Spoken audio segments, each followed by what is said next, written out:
What's going on, all you ninja assassins out there? PhatSamuraiGuy is here, and welcome to another episode of the movie Dojo, where we discuss martial arts cinema and action films. Today in the Dojo, we are going to discuss the film Snake Eyes, G.I. Joe Origins, starring Henry Golding and Andrew Koji and Samurai Weaving. So originally, I did 2 trailer reactions for this movie. The first one, I was like, okay, it might be okay, right? But I still had concerns. And in the second trailer reaction, I showed a little bit more of the film, and I was just kind of like, all right, it's looking a little bit better, but I still have concerns. And one of my concerns was, it's just gonna be another generic, bland, forgettable martial arts movie, and where the fight scene's gonna deliver. Those were my 2 big major concerns. So before we get into that, let's talk about the plot a little bit. So when the film opens up, you got a young Snake Eyes. It seems like his dad's kind of on the run with him, but kind of making him feel that they're not really on the run. And then one night, some bad guys come calling. Doesn't go too well for the dad. Ever since then, little Snake Eyes has basically kind of grown up on his own, never really forgetting about what happened to his dad. But he's from off the corners. You know what I'm saying? Like, he knows how to handle himself. You know what I'm saying? He's a badass. He gets into these fight club events. Then he gets approached one day by this leader of this Yakuza sect, and they're trying to make a deal. He's like, "Look, work for me. You seem worthy and badass enough. I need you to do some things for me, and I can do some things for you. The main one being, I can find your father's killer." So Snake Eyes says yes. Then you kind of fast forward a little bit, and him and Andrew Koji's character, Storm Shadow, are kind of best bosom buddies for some reason. You don't know why. The movie just says, hey, they're friends, they're brothers, they love each other. The same Yakuza head that Snake Eyes is working for kind of finds out that Storm Shadow isn't who he say he is, and he was basically undercover within his organization this whole time. He's like, all right. Gives the pistol to Snake Eyes, and he says, do the damn thing. And Snake Eyes, since him and Storm Shadow are lovers, they basically, fight back and whatnot. Storm Shadow and Snake Eyes escapes. Storm Shadow takes him back. He's like, look, you can't go back. They're going to be hunting you. You're with me now. Look, I need to repay you for saving my life. He takes Snake Eyes with him back to where you find out later that he's a part of this huge ninja clan. It's been around for a very long time, and it's kind of made sure that things never really got out of hand for the country and whatnot. He's an outsider. He brings him in. There's a catch. Snake Eyes has to pass these 3 challenges as he eventually acquired the skills to become an amazing ninja badass assassin. Does he team up with G.I. Joe to fight against Cobra? Does he find his father's killer? That I will not spoil for you. But that's basically the gist of the plot. But now I'm going to give you the good. I'm going to give you the bad. I'm going to give you the badass. First up, the good. I'm a big fan of Andrew Koji. I love him in Warrior. I highly recommend you guys watch Warrior Season 1 and 2. You could tell he's really trying hard in this movie. Like, he's really giving it his all. And I'm only really familiar with Henry Golding from The Gentleman, which is a movie I enjoyed. But watching behind-the-scenes footage, he really trained his butt off for this movie. So that's a plus. And I enjoy the casting of Samurai Weaving as Scarlet. And that's about it. It changed my mind. I'm going to switch the order. We're going to talk about the badass now. The reason why I want to talk about it now is because there's really not that much of it. But there's a few moments here and there, especially in the finale throwdown, in the final act, the third act. There's a few moments here and there where the action starts to intensify, and you get a lot of carnage, body count and explosions and stuff like that. So there's moments here and there where the action kind of ramps up a little bit towards the end. I did enjoy seeing ninjas on motorcycles, because that's, straight up from the 80s right there, son. So I kind of enjoyed that. And it kind of was ramping up to look like to be a really cool, memorable action sequence. Like, it was on its way there. Like, there were moments of that sequence where I was like, all right, I'm kind of digging it a little bit. My favorite shot of the film consisted of a fight sequence at night where it was raining, and you have Storm Shadow and his female ninja companion, who's the head of security for his clan. They're fighting these guys in this little alleyway here, and there's this really great, beautiful shot where it swoops down over them fighting multiple bad guys, and then it swoops up, and then you see the leader of the Yakuza guy on the rooftop watching them, and then the camera swivels this way, showing them fighting multiple people. It was almost like one take. It was like one swooping shot. I was like, that's actually pretty fucking cool. I'm trying really hard now. Is there anything else I'm missing? I could have sworn from the trailer there was a shot of multiple ninjas jumping over a wall and landing. I don't remember seeing that in the movie. If I missed that somehow, maybe I was falling asleep in the theater. I don't know. Let me know in the comments if maybe that was just a deleted scene and it just never made it to the film. Right, now for the bad. Well, my two concerns and fears came true, unfortunately. And this is one of those movies where you kind of really don't give a shit about the main characters, even the lead. You don't really have any emotional connection to Storm Shadow and Snake Eyes as blood brothers, like you just kind of go along with it. And if you guys were expecting Samurai and Baroness to be in the movie a lot, I think they're literally in this movie for maybe around 10 minutes. And I get it, it's not their film, but, you know, I thought they'd be in it a little bit longer. So it's a plot we've seen before, you know, and it did have that little generic tone from beginning to end, and you're going to forget about it. As soon as you get done watching this and you walk out of the theater, most likely you're going to forget about the movie. My second concern was the fight sequences. I've seen, you know me, I've seen hundreds of thousands of martial arts movies. And a lot of those movies, let's be honest, some of them are classics, right? Some of them are pioneers, they lead the way, and they're the blueprint, right, for future filmmakers to copy or at least learn from. But then there's a lot of them where you're not there for the acting, you're not there for the plot. You don't really have to care about the characters, but why are you there? You're there for the motherfucking badass fight scenes, right? And my concern was, will Hollywood, modern day, quick cut editing, and shaky cam ruin all of the fight scenes? And unfortunately, they do. You can tell. You can tell that the stuntmen are badasses in this movie. You can tell. You can tell that the martial artists and the leads, the cast, work their asses off. You can tell just the rehearsal and doing the fight choreography over and over and over again. You can kind of tell that this shit probably took a fucking long time to do and master for this film. But this is one of those blue balls martial arts movies, man. Like, as soon as the action starts to get decent and ramp up, no, the quick shaky cam and quick cut editing they ruin it. I'm gonna get a little spoilery here, just a little bit, but like, there's a fight scene in the beginning when they're trying to get away from the Yakuzas. There's literally, you know, Andrew Koji's fighting 100 dudes on this side, Golding's fighting 100 dudes on this side, and you would never know, because it's like, he fights a few here, and then they're running away. I was like, wait a minute, there was like 1,000 dudes in that warehouse. Did they cut the fight scene? Like, what the fuck? You know, and you can barely see what's going on. Some shots throughout this movie, you can clearly see, you know, Koji taking down 3 dudes with his double swords. But it's few and far between with this movie, unfortunately. Snake Eyes' character, you know, has a little tussle with the female ninja, you know, head of the security guard, you know, character. That fight fucking sucked. Not the choreography, but the quick cut editing and the shaky cam.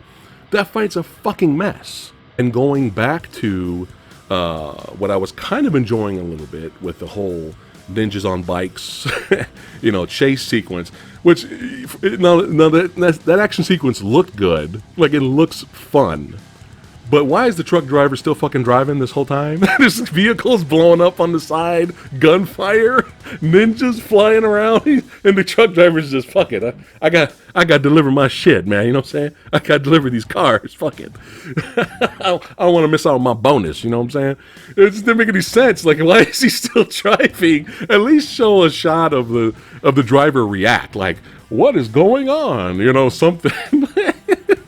He's like, why is he still driving? There were some decent camera angles and setups to make that, you know, sequence kind of fun. But you notice, soon as 2 of the main characters, I won't say who, finally meet, by the time they finally meet on the truck, as soon as they start fighting, it looks like shit. It looks like shit. And I'm tired of big action set pieces where we're being introduced to something cool, and then all of a sudden we cut to another action sequence of people someplace else. This has got to go, because this takes the audience out of it. It took me out of it. I was kind of enjoying an action sequence for a change.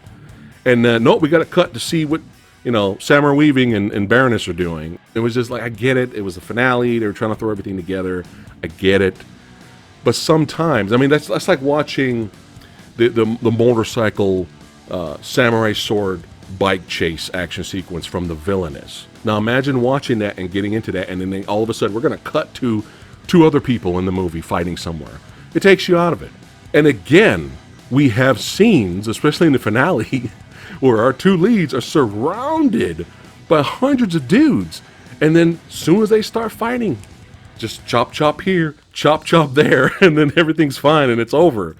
And it's like you barely got a sense of scale, or you barely got a chance to enjoy, what you were watching, because everything's a fucking mess. I mean, at this point, you might as well have saved time and money and have no fight choreographer and just have a whole bunch of dudes surround our leads and just have our leads do this with their sword and pose and then have everybody else fall. You might as well just did that at this point with every single fight sequence in this movie. Again, there's moments here and there where, okay, well, that looked kind of decent. Oh, that was okay, but it was very rare. And again, without spoiling anything, we also have a girls get it done moment in the finale.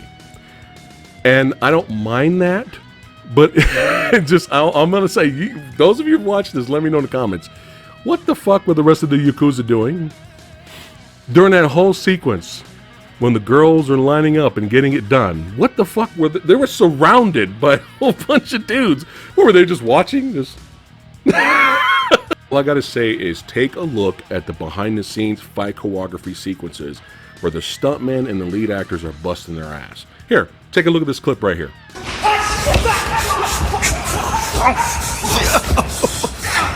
Hey! You notice how you can fucking see everything? So you know that's bad. When filming the fight choreography and training is better than the fucking movie, because the quick cut editing and shaky cam fucked it all up. Here's another instance that annoyed me in this movie. Do you remember that awesome badass shot from the trailer where Storm Shadow and a shadowy figure that some people, including me, I thought, is that Snake Eyes on the? Are they fighting on the rooftop in the rain with the badass neon sign in the background? How much time and money did it take to create a beautiful backdrop like that? And it looks like it's going to be a badass fight, right? Like, I thought maybe that was the finale fight of the movie from the trailer reactions. Well, guess fucking what? During that sequence, guess what? You don't even see the fucking fight. You see them kind of fighting in the background because we're concentrating on other characters we don't give a fuck about. And then we finally get a close-up on the two characters fighting each other, and it's just quick, it's over, and it's gone. And this was around the time of the film where I started to lose patience. I was getting mad. I was getting mad. And if you're expecting a big, badass, amazing finale throwdown fight between the main villain and our hero, it sucks. And if you're also expecting to see the legendary badass Iko Uwais be put to good use in this movie and shine, look somewhere else. He's got this one little training sequence, and then later he fights a couple of dudes, and that's it, really. I also really didn't care for Diet Baroness. Like, I just didn't care.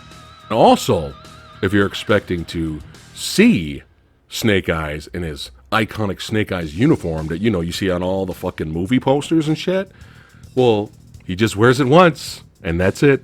So now, to be honest, I'm concerned for Shang-Chi. It's like, I didn't have high expectations for Shang-Chi, but after watching Snake Eyes, I have zero expectations for Shang-Chi now. I have zero. And the same concerns and fears I had for Snake Eyes are the same concerns and fears I have for Shang-Chi. Generic, forgettable, and just the fight scenes are all fucked up and chopped up. There's no more excuses for this anymore, Hollywood. Filmmakers out there. There's no more editors. There's no more excuses for this stuff, okay? There's no more excuses. There's so many amazing movies out there. The blueprint is there of how to film and edit fight sequences. Again, I feel really bad for, all the badass stuntmen, the fight choreographer, everybody, the stars did all the training. Like, I feel bad for them because they never really got a chance to shine. In martial arts movies that are based around martial arts, that genre's been dead since maybe the mid-90s, okay? Mid-90s, maybe late 90s, that genre has been dead. You're going to see martial arts in action films, But martial arts movies based around martial arts, that genre is dead, unfortunately. It's been dead for years in terms of mainstream Hollywood, big budget or decent budget releases in theaters everywhere. That's what I mean by that.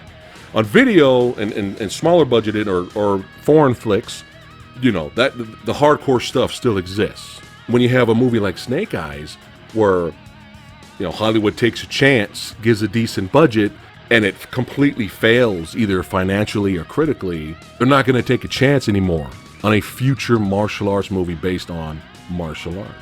Mortal Kombat does not count. Mortal Kombat does not count because Mortal Kombat had a Mortal Kombat brand to sell it. If you took that Mortal Kombat brand away and had the same movie in a way where it's just a tournament movie or pre-tournament movie, it would have failed. It wouldn't have been released in theaters or streaming or whatnot. Nobody would have gave a shit. For hardcore fans like me, there's some badass shit out there. No one will ever erase the classics. If you want to find the cool shit now, I recommend you watch The Swordsman, okay? That's how fight choreography and camera work and editing should be.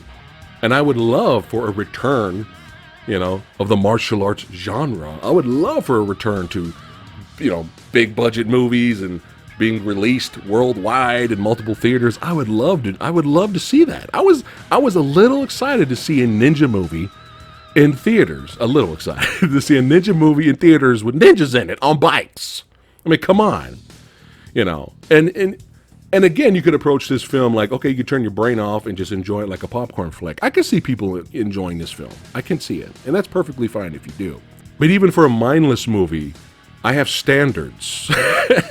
And if you don't care about the plot, if you don't care about the characters, you better fucking deliver what the fight sequence is. And it looks like they tried. Hell, I would even recommend Ninja 2, Shadow of a Tear, baby. Shout out to Isaac Florentine. That movie, in comparison to Snake Eyes, maybe had 5% of the budget of Snake Eyes, right? But the end finale fight with Scott Adkins versus Kane Kasugi, the end finale fight of that movie, is better than the entire movie of Snake Eyes. Yeah, enough of my ranting. Let me go ahead and review the film. I've seen worse movies. I mean, this isn't like Electra, okay? I wouldn't say this is puke. It's just really unfortunate, and it's kind of sad because I feel sorry for everybody involved because they worked their asses off. So I would say for the cast and the stuntman and the fight choreographer, I'm gonna give this movie a 2 out of 5 ninja stars, man. Without them, I probably would have gave this movie a 1 because it's just a big waste of fucking time, man. I know this is gonna sound bad, but I'd rather watch the first 2 movies over this any day. Alright, let me know in the comments below what you guys think of Snake Eyes G.I. Joe Origins. Did you love it? Were you actually entertained by it? You didn't have any issues? Did you hate it? And as always, I'd like to thank all you badasses for watching. Don't forget to like, share, and subscribe. Join the Movie Dojo Army. I'll see all you badasses next time. Take care, guys.